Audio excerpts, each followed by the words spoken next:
Pengakuan Caca ke Andika kangen band soal pakai sabu. Sebut mantan istri hanya korban.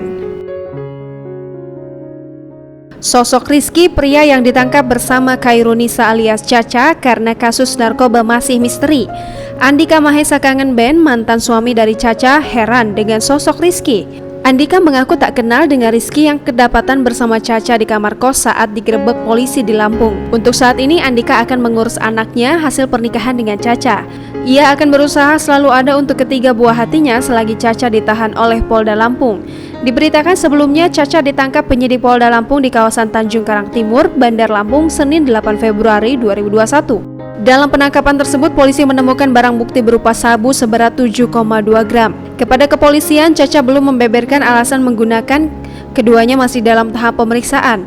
Kendati demikian, ditangkapnya Caca ini merupakan imbas dari kedekatannya dengan Rizky Pratama. Ia adalah lelaki yang diciduk bersamanya di kamar kontrakan.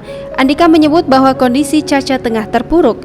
Andika mengatakan bahwa Caca menitipkan pesan kepadanya. Sebelumnya, Andika berujar bahwa Caca merupakan korban. Andika meyakini barang bukti itu bukanlah kepunyaan Caca. Andika Mahesa terdengar geram dengan pria bernama Rizky yang diamankan bersama mantan istrinya terkait kasus narkoba itu. Ia bahkan menyebut Rizky sebagai seorang bandar.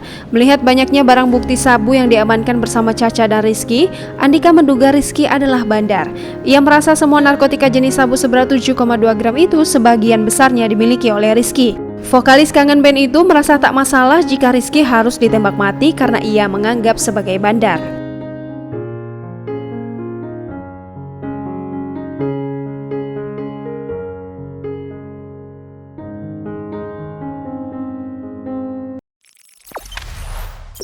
Jangan lupa subscribe, share, komen, dan like ya.